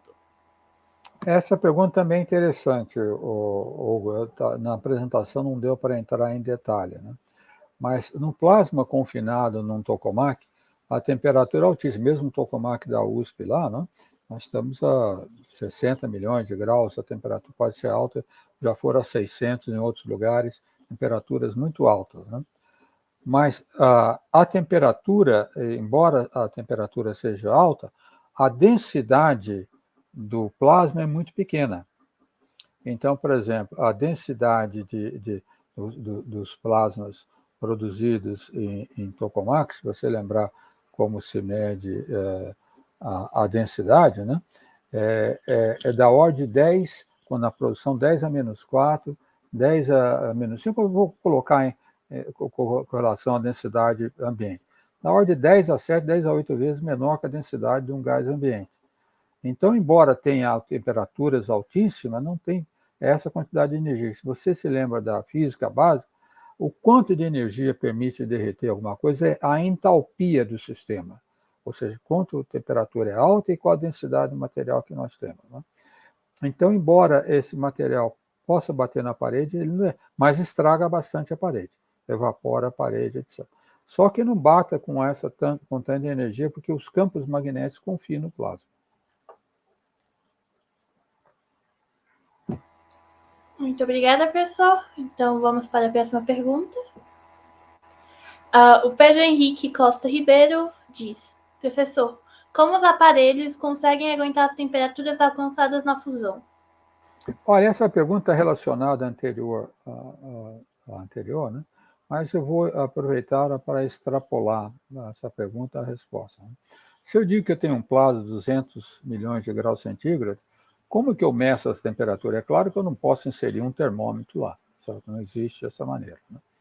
Então, essas coisas, por exemplo, nós temos sistemas de medida, sistemas para monitorar tudo isso, baseado em física mais avançada. Então, por exemplo, como eu disse, para medir a temperatura dos elétrons, vamos colocar isso que estou falando com física, é interessante. Vamos pegar a temperatura de um gás. O plasma está lá, é um gás ionizado, mas é um gás que está dentro, confinado magneticamente. Né? Ora, se ele está lá e está próximo de equilíbrio, ele tem uma distribuição, por exemplo, maxwelliana de energia. A largura da distribuição maxwelliana é que vai dar a temperatura do seu gás. Quanto maior a temperatura, maior a largura da temperatura da maxwelliana. Ora, o que eu faço? Se eu mando agora um feixe de lasers que bate nesse plasma, e esse, pelo efeito Thomson, não sei se você se lembra da radiação, quando a gente estudava eletromagnetismo, efeito Thomson. Quando esse laser bate no elétron que está lá, ele vai radiar de volta, vai sair energia de volta. Né?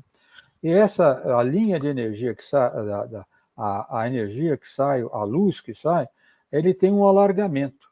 E esse alargamento depende do alargamento de Maxwell, a maxwelliana dos elétrons. Então, medindo o alargamento do sinal do laser espalhado aqui em volta, nós podemos, então, medir a temperatura do plasma. Né? Existem várias outras... A densidade, por exemplo. Como começa a densidade do plasma? Como é que eu não posso também usar um método mecânico? O que nós fazemos? Por exemplo, nós fazemos propagar pelo plasma um sinal de radiofrequência. E como nós temos o plasma lá ionizado, o plasma é um dielétrico ionizado. E a onda eletromagnética, quando passa, ela sofre vários efeitos. Um deles, por exemplo, é o efeito Faraday. Ela roda. Sabe? E esse efeito Faraday depende do campo magnético e depende da densidade do plasma. Então, medindo o quanto rodou, medimos o quanto é a densidade, o campo magnético. E vários outros sistemas, um deles, por exemplo, emissão de raio-x. Emitindo o espectro de raio-x que sai do plasma, nós também inferimos temperatura e assim por diante. Então, nenhum desses aparelhos está em contato com o plasma, mas usa efeitos físicos para variar os parâmetros do plasma.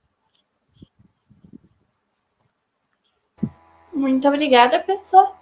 Agora, então, iremos para a próxima pergunta, e ela é do Rodrigo Alckmin Faria. Ele diz: professor, qual é a temperatura aproximada na superfície interna da parede do reator de fusão? Nessas paredes existe um tipo de serpentina na qual passa-se um fluido para aproveitar essa energia? Eu acredito que ele esteja talvez fazendo uma referência ao mecanismo da geladeira de esfriamento, não sei. Olha, Rodrigo, a temperatura é altíssima, né?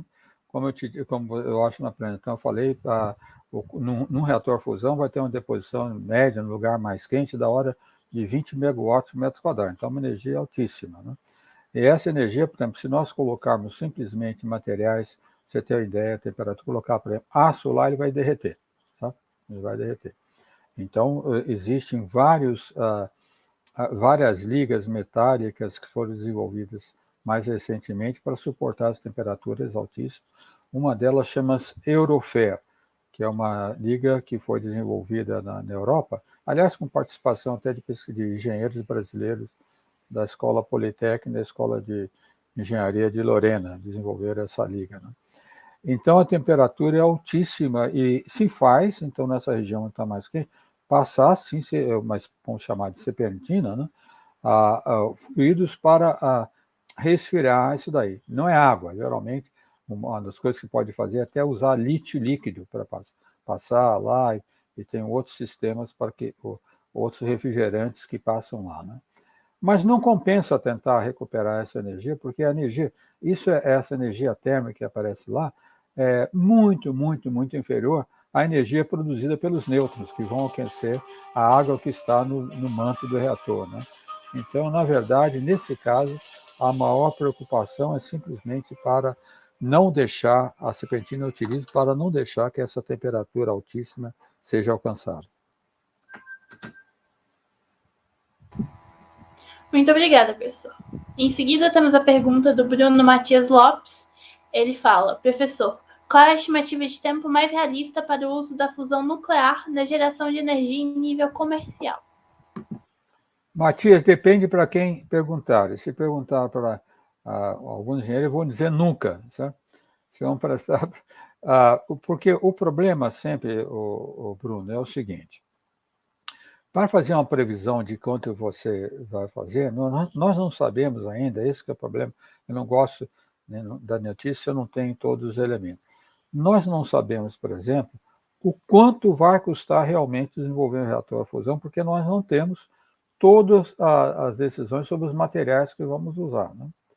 E outro problema muito importante é o quanto que nós vamos precisar do ponto de vista econômico também, né? Porque depende de país a país como vai usar. Mas vou te dar uma resposta objetiva. A China tem previsto poder já usar os primeiros reatores a fusão por volta de 2060, 2070. Certo? Mas eu não sei se vão conseguir, eu não posso bater o martelo sobre isso. Muito obrigada, professor. Em seguida, o Pedro Henrique Costa Ribeiro novamente veio perguntar qual o tamanho dos reatores que estão sendo construídos e quão pequeno eles podem ser. Bom, como eu mostrei, eu já apaguei minha apresentação, né? O maior que nós estamos pensando agora é o ITER, e o ITER ainda não seria um reator a fusão, né? Ainda teria que fazer uma máquina maior se for na linha do ITER. Então, num reator a fusão na base tokamak, né? O volume do reator, bom, tem os dados maior do plasma, mas se levar em conta todo o que vai em volta de equipamentos, etc., né? É maior do que, por exemplo, tem em Angra 2, Angra 3. Mas não dá para se assustar com isso. Você vai visitar Itaipu, vai visitar Angra, tudo é grande. Quando você está falando em produzir 1 gigawatt de energia, não tem jeito de fazer isso grande, é pequeno. Certo? Então, tudo é imenso. Eu não saberia no reator a fusão com os maiores quanto seria. Mas os pequenos, talvez sim. Vocês viram, eu mostrei aquele do MIT, né? Se pudesse fazer reatores, a ideia é o seguinte: aí que depende de soluções que nós não temos. Nós podemos pensar de fazer um reator para produzir 1 gigawatt de energia, então vai ser enorme. Ou podemos pensar em fazer reatores menores, produzindo, por exemplo, só 30 megawatts de energia, então, em vez de ter um reator grande, vários distribuídos pelo mundo todo. Aí nós, em conjuntos. Aí teriam reatores que poderiam, por exemplo, caber num prédio de 10, 20 andares sem problema nenhum, certo? Um prédio grande, até menor. Mas aí é uma decisão que vai depender muito da política e de que é necessário como fonte de energia, a decisão de cada país quando o reator funcionar. Certo, muito obrigada, professor. Antes de continuarmos, só queria avisar para o pessoal que se inscreveu na palestra, por favor, assinar a lista de chamada que está no chat. Ela vai ficar disponível até o fim da palestra. Em seguida, agora, com a próxima pergunta, do professor Bernardo Mello. Ele Bom dia, professor Galvão. Dentre as reações com isótopos de hidrogênio, quais são as mais favoráveis para a produção de energia? E de onde são obtidos esses isótopos para serem usados como combustível? Bom, na Terra, Bernardo, a mais favorável que nós temos agora, né? A mais favorável é a reação de deutério e trítio, como mencionei. Bom, o deutério é extremamente abundante. Eu falei, a água que existe numa banheira já tem deutério suficiente para produzir energia por muito tempo, né? O trítio não existe na natureza, porque o trítio é um isótopo de hidrogênio que tem uma meia-vida de cerca de 12 anos. Quer dizer, em 12 anos já decai e não existe mais. Então, para ter o trítio, é necessário fazer reação de nêutrons com lítio. Então, faz o nêutron reagir com lítio, e aí, reagindo com lítio, ele produz o trítio. Só que esse trítio que vai ser produzido vai ter que ser produzido no próprio local do reator. Todo reator, o reator de fissão, reator de fusão, ele tem em volta dele o chamado manto, né? Em inglês é blanket. Tem o chamado manto, onde os nêutrons são absorvidos e aquecem a água que vai, então, tocar as turbinas, né? Nesse blanket, no reator a fusão, então, que nós vamos aproveitar os nêutrons que estão passando e colocar lítio aí, para que tenha reação com o lítio e produza o trítio, e o trítio vai ter que ser extraído, né? Essa é uma tecnologia muito difícil, que poucos países no mundo dominam, entre elas o Canadá é um dos países que domina isso. Por exemplo, nos reatores de água pesada do Canadá, se produz trítio, certo? Então, eles serão produzidos reatores a fusão dessa forma. Lítio é muito abundante, na costa terrestre tem lítio bastante disponível, inclusive no Brasil. Não tem grande problema, embora compita, porque o lítio é importante, vocês sabem, para uso em baterias, né? Tem uma competição, mas é bastante abundante. Existe, no entanto, essa reação que essa empresa que eu mencionei, chamada Trialfa, que é uma empresa com grande apoio da Google, que vai fazer reação de próton com boro. Boro é um elemento também fácil, não é difícil de se obter boro, tá? E próton pode ser produzido sem nenhum problema, reação. Só que produzir reações de fusão de próton-boro é muito, muito mais difícil, porque ao aquecer o plasma para essa reação, o plasma perde muita energia por radiação de linha. O próton fica excitado e perde muita energia. Mas essa empresa Trialfa diz que vai fazer, eu não sei se vai consegui-lo. Muito obrigada, professor. Bem, a próxima pergunta, então, ela é do Cristiano Porfírio da Silva e professor, esses tokamaks serão os possíveis moto perpétuos? Moto perpétuo não existe, Cristiano.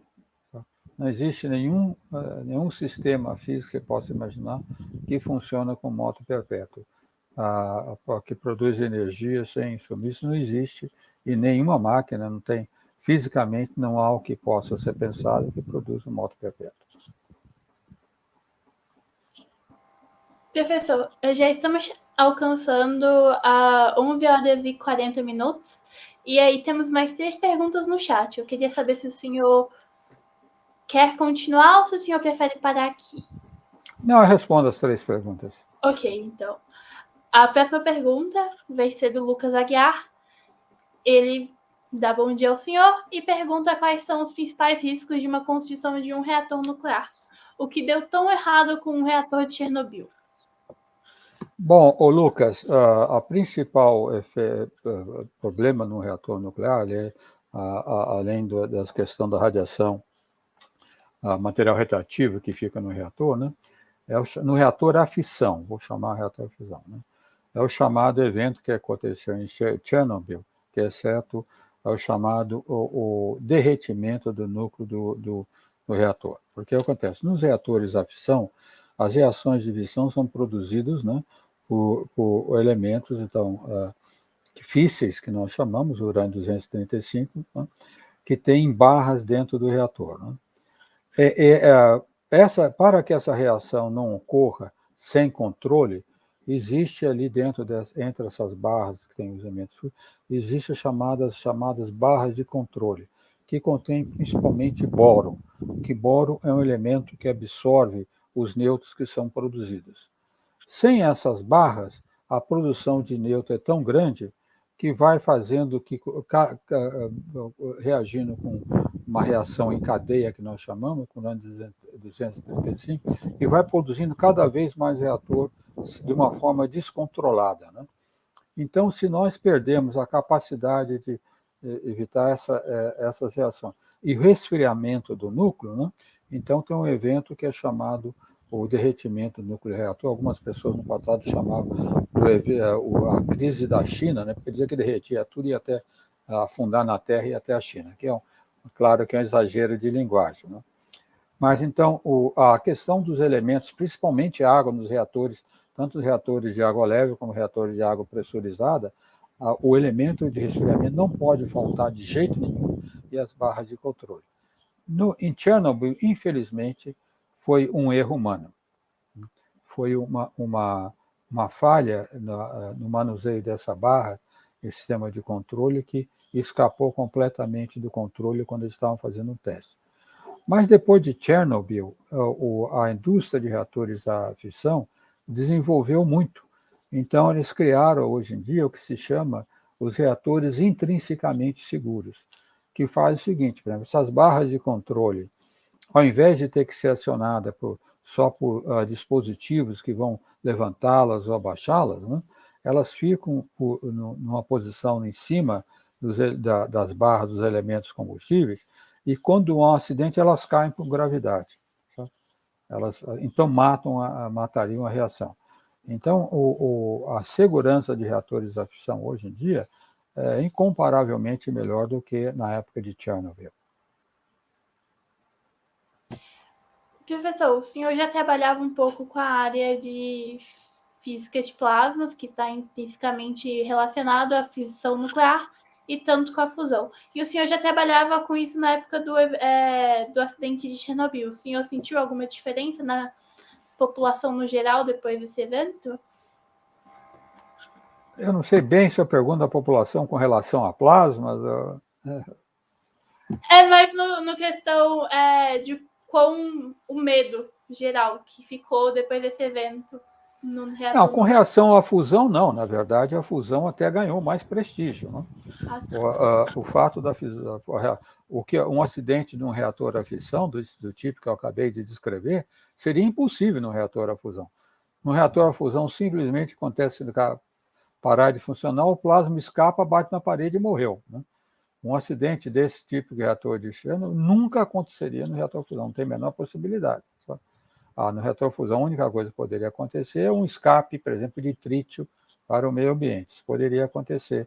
Ele seria sério também, mas não tão sério como Chernobyl, por exemplo. E, na verdade, depois do acidente de Chernobyl, em vários países no mundo, e inclusive para a aprovação do projeto ITER, foi importante, despertou maior interesse para desenvolver a fusão nuclear controlada. Muito obrigada por esclarecer, pessoal. Bem, a próxima pergunta é do Fernando Henrique. De que forma a energia produzida nos reatores nucleares pode ser utilizada? Então, a principal utilização, Fernando, dos reatores é a produção de energia elétrica. Né? Como eu mencionei, eles vão tocar uma turbina e vai produzir energia elétrica. Então, a energia que sai deles é utilizada como energia elétrica, como qualquer fonte de energia. Essa é a utilização que é produzida. Né? Existem algumas aplicações independentes, né? Por exemplo, no reator de fissão. Né? Usar o fato que nos reatores de fissão, principalmente os PWR, chamado Pressurized Water Reactors, reatores a água pressurizada, a temperatura lá pode atingir valores bastante altos, 2.000 e poucos graus centígrados. Né? Isso pode ser usado, por exemplo, para a produção de hidrogênio, porque o hidrogênio ele não é uma fonte de energia. Às vezes a pessoa fala usar energia como uma fonte de energia, ele é simplesmente um vetor, né? Porque para produzir hidrogênio para queimá-lo depois, nós gastamos mais energia do que ele nos dá de volta. Ele simplesmente é usado como um vetor. Então, se nós vamos usar, por exemplo, motores usando hidrogênio, etc., pode-se usar, por exemplo, reatores à fissão. Outra aplicação que Israel faz, outros países também na Arábia é usar reatores a fissão, essa alta temperatura que eles operam, né, para dessalinização da água. Mas essas são aplicações menores. A principal aplicação sempre é para a produção de energia elétrica. Muito obrigada, professor. E vamos então para a última pergunta do dia, é do DS. Ele pergunta sobre qual a formação superior para se trabalhar num reator. E eu acho que seria interessante se o senhor também expandisse um pouco mais sobre quem quer trabalhar com essa área de fusão nuclear em específico, que é bem interessante. Certo. Então, num reator normal, no reator a fissão, né, na maior parte dos países não existe um curso, não vou dizer para um grande número de países, não existe um curso de graduação direto para pesquisa, para trabalho em reatores nucleares, né? Agora, no Brasil, começou já há algum tempo, né? Então, na Universidade Federal do Rio de Janeiro, tem um curso de graduação na área nuclear, para engenharia nuclear, um curso direto em engenharia nuclear, né? E a Escola Politécnica de São Paulo também começou um curso com o Instituto de Pesquisas Energéticas, que fica também em São Paulo, de engenharia nuclear. Mas não é preciso trabalhar em engenharia nuclear, de ser formado em engenharia nuclear, para se trabalhar em reatores a fissão, né? Na verdade, eu me doutorei nessa área no MIT, a maior parte dos meus colegas vinham de todas as áreas, vinham de química, de física, de engenharia e de matemática, também bastante. Por exemplo, os cálculos para fazer um reator a fissão, para saber o quanto vai ter de resfriamento, os códigos, são extremamente complexos, sabe? Então, tem bastante trabalho em questão de resolver equação de fusão, etc., em matemática. Os químicos também têm uma aplicação bastante importante. Então, para aqueles que não se formarem em engenharia nuclear, o que eu aconselho, se for interessar nessa área depois, já no final do último ano, ao se formar, procurar, então, os cursos de pós-graduação que tem na área. Então, tem no IPEM em São Paulo, tem na COP, na UFRJ, né? Tem a Universidade Federal de Minas Gerais, muito bom, tem um curso de lá, e tem outros, eu acredito também no Rio Grande do Sul. Então, eles têm que ser preparados para ir para essa área, e certamente será sempre uma área que sempre terá demanda de gente. Na questão de pesquisa de trabalho em fusão, infelizmente, os grupos que nós tínhamos muito mais grupos que nós temos hoje em dia. Atualmente, nós temos um grupo mais forte, que a gente trabalhando na área prática, tem laboratório, que é o grupo da USP, né? Mas tem, por exemplo, na parte mais teórica, a Universidade Federal do Rio Grande do Sul, temos também a Universidade Federal do Paraná. Em plasma em geral, temos também na Universidade aí de Brasília, tem a Universidade se não me engano, de Santa Catarina e vários outros lugares. Porque o que aconteceu é o seguinte, toda a pesquisa em fusão, de uma certa forma, foi prejudicada pelo sucesso de plasmas. Porque os plasmas aplicados, os processos na indústria eletrônica, por exemplo, quase 80% usam plasma, aplicação de plasma para modificação de superfície, deposição de filmes finos, etc. Então, muita gente que vai para a área de plasma acaba saindo da área de fusão para ir para plasma aplicados. Hoje em dia, por exemplo, tem uma aplicação enorme de plasma na área de medicina, né? chamadas tochas de plasma de baixa temperatura, fazer tratamento de pele, tratamento de células cancerígenas, etc. Então, o plasma é muito mais amplo do que a pesquisa em fusão, na verdade. Muito obrigada, professor. Estamos encerrando a palestra agora. O senhor gostaria de falar algumas palavras finais? Sim, eu agradeço o interesse de todos. Eu espero que nós estamos do apoio à pesquisa científica no país, mas que vocês tenham força, lutem e continuem, aqueles que se despertaram para a ciência, né? Procurem sim continuar suas pós-graduações, seus estudos, que certamente a ciência brasileira vai se recuperar aos patamares que nós tivemos há cerca de 5 anos atrás. Um abraço a todos. Professor, eu gostaria de agradecer em nome do PET Física a sua participação durante a palestra de hoje. Foi incrível, foi muito interessante ouvir sobre a fusão nuclear. eu acredito que é uma área que esteja num boom, e também é de extrema importância, especialmente se você considerar toda a questão astrofísica, em que você tem a fusão nuclear dentro de estrelas. Então, acho que é muito interessante esse tema. Novamente, gostaria de agradecer, em nome do PET Física, pela sua participação hoje. Ficamos muito felizes por ter o senhor aqui para agraciar a nossa semana com um professor com tanto tempo de trabalho na ciência brasileira. Então, muito obrigada novamente. Obrigado a vocês pelo honroso convite. Até a próxima, então. E, pessoal, só avisando que a próxima palestra é hoje às 14h.